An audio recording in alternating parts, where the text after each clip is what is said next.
చూసినట్లయితే మనం నిన్న రాత్రి ప్రార్థన చేశాం ప్రవీణ్ గారి గురించి.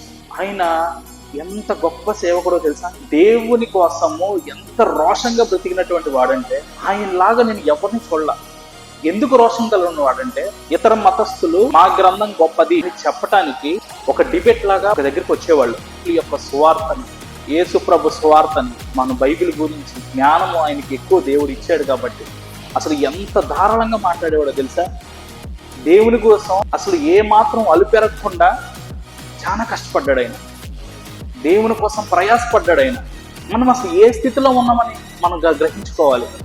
ఆయన చేసినటువంటి పరిచర్య మీరు చూడండి. ఆయన గురించి ఒక్కసారైనా మీరు వెతకండి, ఆయన గురించి తెలుసుకోండి. ఆయన చేసినటువంటి పరిచర్య చాలా గొప్పది.